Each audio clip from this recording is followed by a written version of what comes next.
1173 AD Venice.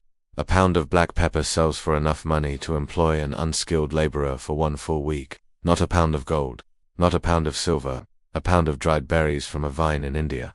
People count individual peppercorns like coins. Merchants accept pepper as payment for debts. In London, Venetian traders sell pepper at prices that make it an attribute of high rank, like castles and coats of arms. The markup tells the whole story. 1 kilogram of pepper costs 1 to 2 grams of silver at the source in India. By the time it reaches Alexandria, it costs 10 to 14 grams.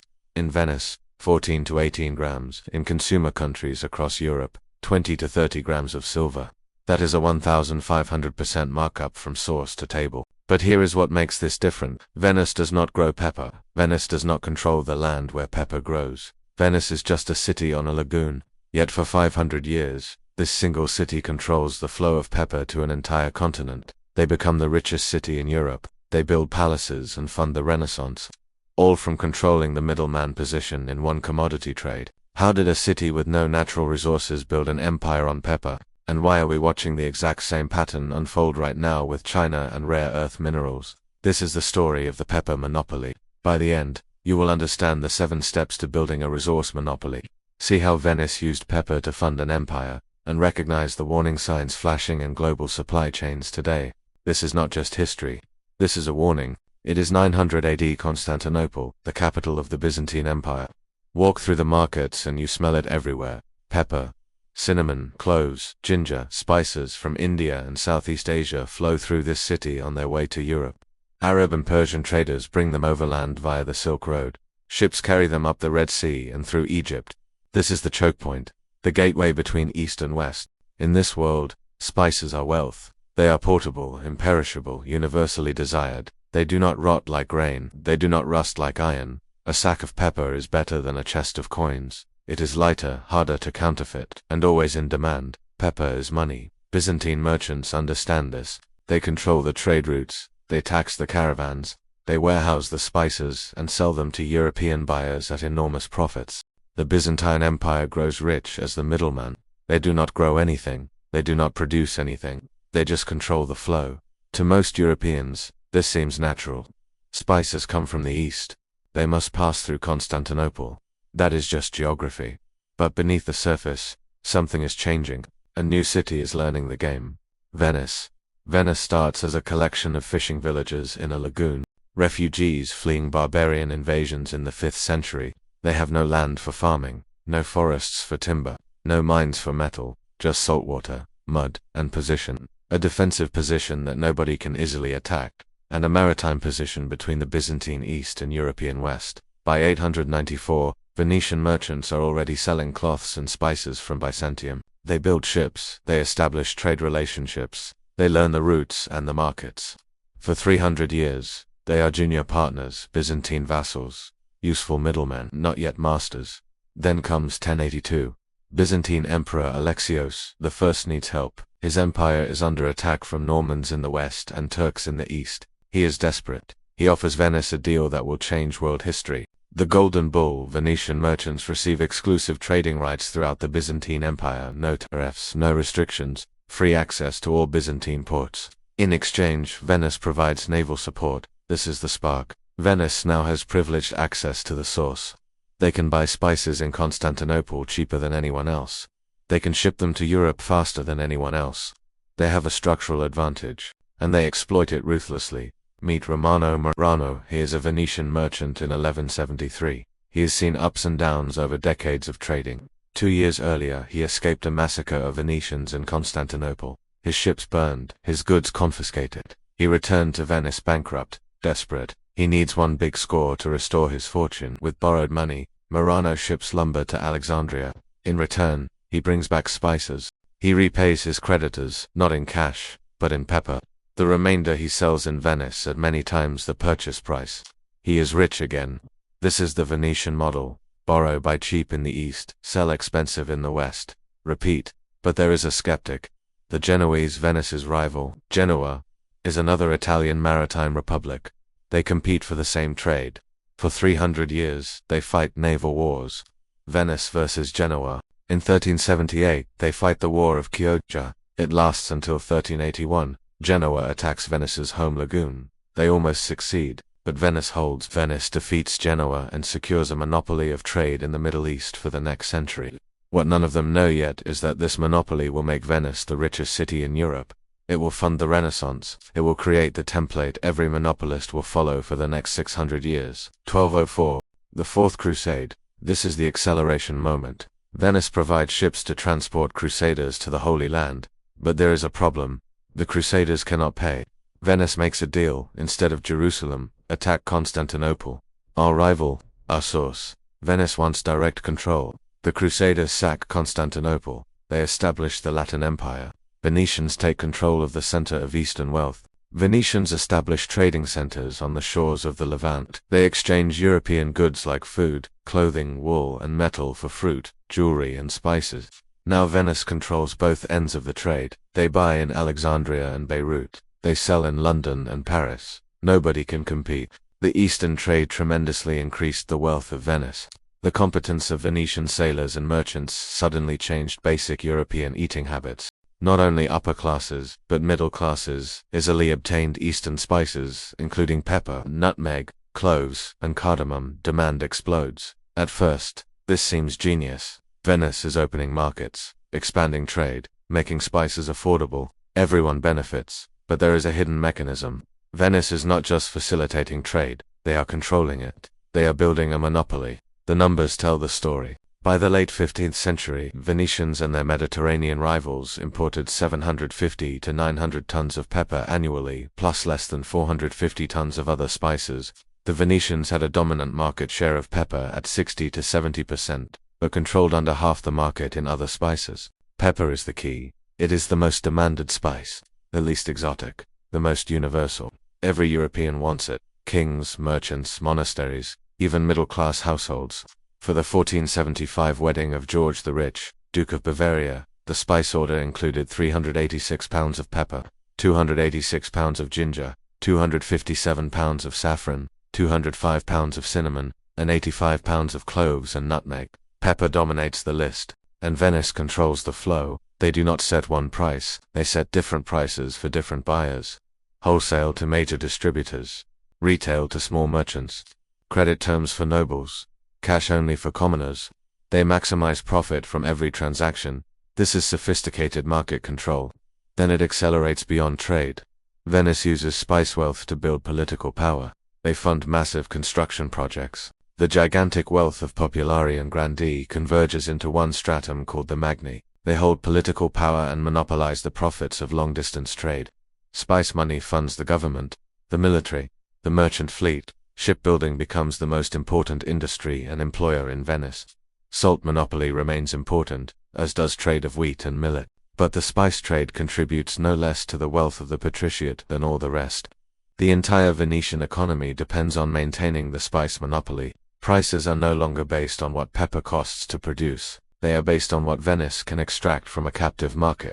In 13th century England, pepper cost twice as much as it did in France. Peppercorns were so valuable they were counted singly and accepted as currency. Venice charges what the market will bear, which is a lot. Anyone who questions this is shut out. Northern European merchants try to bypass Venice. They send buyers to Constantinople. Venice blocks them. They try to establish direct relationships with Egyptian and Syrian traders.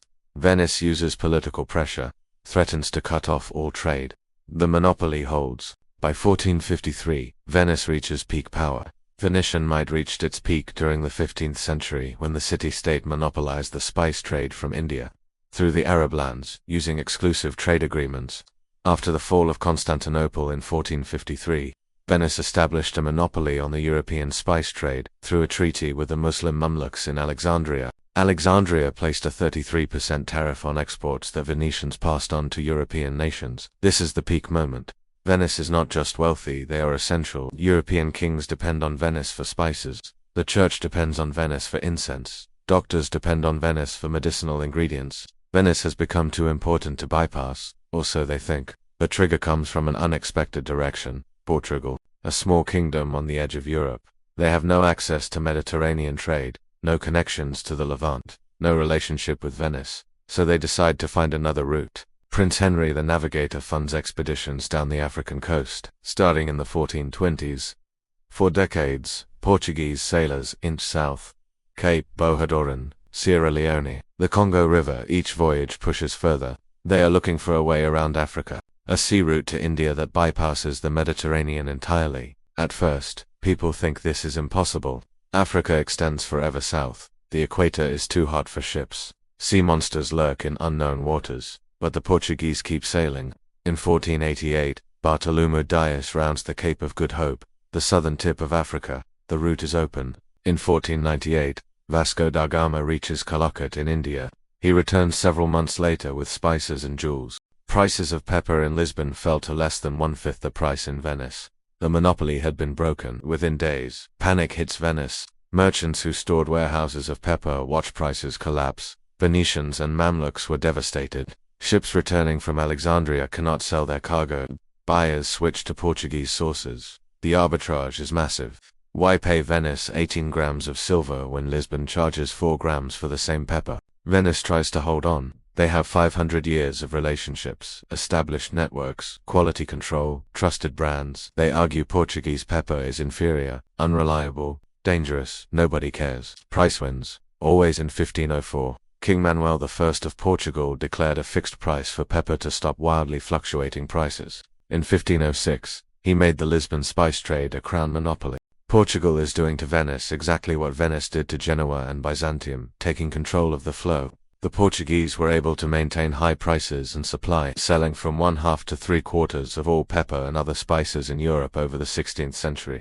They simply moved the monopoly to a different location. Same game, different player. Venice is destroyed as a spice power. Not immediately. They still trade. They still ship goods. But the dominance is gone. The monopoly is broken. Within 50 years, Venice declines from the richest city in Europe to a second-tier power. Meet the Venetian merchant families who stored their wealth in spice warehouses. When the Portuguese route opens, their inventory loses 80% of its value overnight. Families that were rich for generations face ruin. They cannot sell at a profit. They cannot even sell at cost. The market has moved. Meet the workers in Venice's shipyards. Shipbuilding was by far the most important employer in Venice. When the spice trade collapses, demand for ships collapses. Thousands lose their jobs. The industry that built Venice now shrinks. Mass unemployment in a city built on trade, but some people do fine. The Portuguese merchants who bet on the new route, they bought ships, funded expeditions, risked everything on finding India by sea.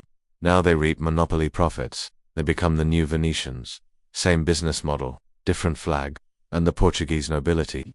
They control the spice trade as a crown monopoly. They collect tariffs. They license ships. They decide who can trade and who cannot. They fund exploration to the Americas, build forts in Africa, establish colonies in Asia, all with spice money. By early modern times, Venice lost its colonies and its monopoly for the trade in the Adriatic Sea. Capital of the Netherlands and England overran Venetian competitors, as they did not accept any Venetian trade monopolies. The cycle continues. Dutch, British, each breaks the previous monopoly, then establishes their own. By 1700, the spice trade is global. No single power controls it. Pepper prices drop to a fraction of medieval levels. Average Europeans can afford spices daily. The monopoly is broken forever, or is it? So what really happened? History books say the age of exploration broke the spice monopoly and democratized trade, but that is not just incomplete. It misses the deeper mechanism. Here is what actually happened. The spice monopoly worked because of controlled choke points. Venice controlled the flow between east and west. They did not control production. India grew the pepper. Southeast Asia grew the cloves and nutmeg. But Venice controlled the trade routes, the ships, the warehouses, the distribution networks. Let me break this down. Step 1. Identify a universally demanded commodity with limited sources. Pepper grows only in tropical regions. Cloves only in the Spice Islands. Production cannot be easily replicated. Step 2. Control the transportation and distribution. Venice built the ships, established the ports, created the networks. Anyone who wanted spices needed Venice. Step 3. Use first-mover advantage to lock in relationships. Venice had privileged access to Byzantine trade routes from its earliest days. This gave them time to build infrastructure before competitors emerged. Step 4. Extract maximum rent from captive markets. Markup from source to consumer reached 1,500%. Venice charged what the market would bear. Step 5. Use monopoly profits to fund barriers to entry. Venice built the largest merchant fleet in the Mediterranean, funded the best intelligence network, bribed officials throughout the Levant. Competitors could not match this infrastructure. Step 6. Defend the monopoly through any means necessary. Venice fought wars against Genoa, manipulated crusades, made exclusive deals with Muslim rulers, threatened European kings who tried to bypass them. Step 7. Ignore the possibility of technological disruption. Venice never imagined ships could sail around Africa. The route seemed impossible, until it was not. Think of it like this. Imagine you control the only bridge across a river. You do not own the farms on either side. You do not control what people grow or buy. You just control the crossing point. You can charge tolls, extract rent, get rich until someone builds another bridge, or discovers a ford, or invents boats. Then your monopoly collapses instantly. But here is what nobody talks about. The real winners were not the people who broke monopolies. The real winners were the people who established the next monopoly. Portugal did not open free trade. They made Lisbon spice trade a crown monopoly. They just moved the choke point. Enforcing a monopoly on the spice trade across 1/3 of the globe was practically impossible. But the Portuguese had a very good stab at it. Any private trader caught with cargo of spices was arrested, his wares and ship confiscated. Muslim traders were often executed. This was not free markets. This was controlled monopoly with violence. The Dutch wrested strategic positions from the Portuguese, then implemented draconian policies and established monopolies over clove, nutmeg, and mace, and cinnamon production in the Indonesian archipelago and Sri Lanka. Same pattern. New monopolist. The system was designed to transfer wealth from producers and consumers to whoever controlled the distribution. Indian farmers growing pepper got 1 to 2 grams of silver per kilogram. European consumers paid 20 to 30 grams. The middleman captured the difference. This was not accident. This was extraction. Now let me show you the pattern. This is the resource monopoly formula. It happens every time.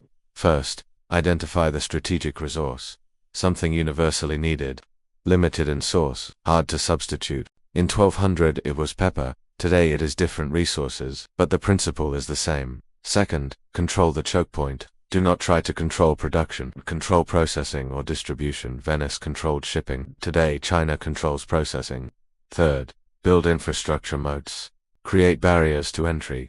Invest in ships, ports, networks, relationships. Make it impossible for competitors to replicate your position quickly. Fourth, extract maximum rent. Charge as much as the market will bear. Use market power to maximize profits. Reinvest in maintaining dominance. Fifth, use political power. Monopolies require government support, trade agreements, military protection, favorable regulations. Secure these. 6. Defend against disruption. Watch for new routes, new technologies, new competitors. Suppress them early. 7th. Accept that all monopolies end. Technology changes, routes change, political power shifts. Every monopoly is temporary. The question is how long you can maintain it. This pattern repeated in every resource monopoly: Spanish silver, Dutch tulips, British tea, American oil. The names change, the mechanism is identical. Now let us talk about 2025. Right now, China controls processing of critical minerals the same way Venice controlled spice distribution. China accounted for about 60% of global mining output of rare earths used in magnets in 2024. China's dominance is even greater in separation and refining stages, representing about 91% of global production. China maintains leading refining positions across 19 of 20 strategic minerals, with market share concentrations averaging approximately 70% in key materials including lithium, cobalt, graphite, and rare earth elements. This is not mining dominance, this is processing dominance. Just like Venice, China controls roughly 70% of global lithium processing capacity for battery chemicals. Congo produces 76% of global cobalt, but much of that moves through Chinese refineries. China processes more than 90% of global rare earth supplies. The ore comes from other countries. The processing happens in China. China controls the choke point. Sound familiar? Let us run through the checklist. Strategic resource. Check. Rare earths, lithium, cobalt, are crucial for energy technologies, high-tech industries, aerospace, defense, and advanced manufacturing, universally needed. Limited sources, hard to substitute. Control the choke point. Check. China's processing-focused approach creates deeper strategic leverage than mining control because it positions China as the gatekeeper for final products. Raw or from Australia, Africa, or South America must typically pass through Chinese refineries. Infrastructure moats. The PRC government subsidized its state mining champions with tens of billions of dollars, including zero-interest rate loans. One analysis shows the PRC government provided roughly $57 billion of aid and subsidized credit for minerals projects around the world. Extract maximum rent. Check each time lithium prices rose, the PRC government took action to bring lithium prices back down. Starting in 2021, the PRC engaged in coordinated effort to artificially depress global lithium prices that had the effect of preventing emergence of America-focused supply chain. Predatory pricing. Undercut competitors. Then raise prices once monopoly is secure. Political power. Check. On October 9, 2025, China announced major export controls on lithium-ion battery supply chains and rare earth elements, effective November 8. New controls cover battery materials, technologies, equipment, and processing. Export licensing requirements. China uses government power to defend monopoly. Defend against disruption. Check. Chinese nationals and companies are barred from providing on-site services in mining, processing, or magnet making abroad without prior permission. China prevents technology transfer, blocks competitors from building alternative processing capacity. In October 2025, China announced controls including a wide range of equipment for processing rare earths, including for milling, separation, and refining. Not just the materials, the equipment, the knowledge, everything needed to compete. Now, is this exactly like Venice? No, we have different technologies, different industries, different geopolitics. But the fundamentals are identical. One power controlling the processing and distribution of universally needed resources. Extracting monopoly rents. Using political power to defend their position. What is different? The scale. Venice controlled pepper for one continent. China controls critical minerals for the entire planet. In 2024, China exported 58,000 tons of rare earth magnets, enough to manufacture components to make millions of cars, industrial motors, aircraft, or to build thousands of strategic military systems, data centers, or wind turbines. The speed of change. Venice's monopoly lasted 500 years. Portugal's lasted 100. Dutch and British monopolies lasted decades. Modern monopolies rise and fall faster. China built critical mineral dominance in 30 years. How long can they maintain it? In 2024, 95% of EU rare earth imports came from just 3 countries: China, Malaysia, and Russia. For copper, lithium, nickel, cobalt, graphite, and rare earth elements, the average market share of top 3 producers increased from about 82% in 2020 to 86% in 2024, with almost all supply growth coming from single top supplier, Indonesia for nickel and China for all other minerals. The dependency is deepening, not improving. Just like European dependency on Venetian spices deepened until Portugal found the alternative route. What should you watch for? According to IEA's 2025 Global Critical Minerals Outlook, projected supply for nickel, cobalt, and IEA is catching up with projected demand, suggesting the market is correcting. For copper and lithium, future supply remains a concern, but the concentration of processing in China increased even as mining diversified. Second, watch for processing capacity outside China. EU adopted Resource EU Action Plan in December 2025, which aims to expand primary extraction and refining of critical minerals on EU territory, promote recycling, reduce dependence on dominant suppliers, sets target of extracting 10% of EU critical minerals needs on home territory and hosting 40% of processing capacity on EU soil by 2030. Can they build it fast enough? Third, watch for technology substitutes. Just like Portuguese ships made Venetian routes obsolete, new battery chemistries or manufacturing processes could make Chinese processing less essential. Japanese companies developed alternatives to key technologies including permanent magnet-free of heavy rare earths and anode-free batteries. Fourth, watch export controls. USGS data on graphite export licensing delays showed measurable declines in Chinese graphite exports during 2024, leading to supply chain adjustments and price volatility. When monopolists restrict supply, it reveals their power and accelerates the search for alternatives. I am not predicting China's monopoly will collapse tomorrow. I am not saying Western nations will successfully build alternative supply chains. I am showing you the pattern. The pattern Venice established 800 years ago. The pattern that every resource monopolist has followed since. So why do we keep falling for this? Because resource monopolies are not market failures. They are features of geography and infrastructure. We are wired to accept existing supply chains. We assume the current system is permanent. We do not see alternatives until crisis forces us to look. Politicians are wired to accept dependencies until they become urgent. Building alternative supply chains is expensive, slow, politically difficult. Why spend billions on new mines and refineries when you can just buy from China, until you cannot? Industries are wired to optimize for cost. Chinese processing is cheap, efficient, reliable. Why duplicate that infrastructure? The answer is strategic security. But corporations do not think in strategic terms, they think in quarterly earnings. Venice's monopoly worked because European buyers had no choice. They needed spices. Venice controlled supply. The buyers paid. For 500 years, this seemed permanent, natural, inevitable, until it was not. But here is what this story really teaches us. The disaster is not the monopoly itself. The disaster is the dependency that makes you vulnerable when the monopoly uses its power. Venice charged high prices but delivered spices.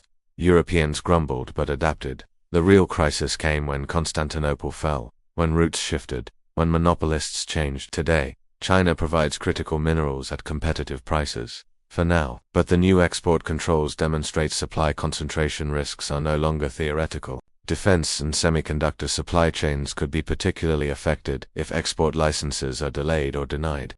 What happens when geopolitics trumps trade? Every generation thinks dependencies are different this time. Globalization prevents resource wars. Free markets solve supply problems. Technology creates substitutes. Every generation learns the same lesson when monopolists weaponize their position. The question is not whether China's critical mineral monopoly will end. History says all monopolies end. The question is how long it lasts and how painful the transition will be. Venice's monopoly lasted 500 years. The transition took decades. Fortunes were destroyed. Wars were fought. Empires rose and fell. Understanding this does not give you a crystal ball. Portugal found the route to India in 1498, but it took another century for Venice to fully decline. Monopolies do not collapse overnight. They erode, they fight back, they adapt. The timeline is unpredictable, but pattern recognition is priceless. When you see one power controlling processing of essential resources, you know a monopoly exists. When you see export controls and political restrictions, you know the monopoly is being weaponized. When you see desperate efforts to build alternative supply chains, you know dependency is finally being recognized. You cannot control where resources are mined. You cannot control who builds processing capacity fastest. You cannot control geopolitical competition, but you can recognize when strategic dependencies are being created, and you can understand the historical pattern of how monopolies rise and fall. The Europeans who survived Venice's monopoly were not the ones who paid whatever Venice demanded. They were the ones who found alternative routes, who built alternative relationships, who invested in alternatives before crisis made them desperate. Portugal started exploring in 1420. They reached India in 1498. 78 years of investment before payoff. That is strategic thinking. That lesson is 800 years old. It is timeless. Now I want to hear from you. Do you see the Venetian pattern in China's critical mineral dominance? What resources do you think will be the next monopoly battleground? What am I missing? Drop your thoughts in the comments. The best analysis often comes from you, not me. If this changed how you see resource monopolies and supply chains, hit that like button. Subscribe if you want more economic history that actually matters. Next time, we are diving into the Dutch East India Company and the nutmeg monopoly, when the Dutch murdered entire islands to control one spice. Another pattern hiding in plain sight. Another lesson they do not teach in school. Remember, history does not repeat, but it rhymes. And right now, the rhyme sounds a lot like medieval Venice. See you in the next one.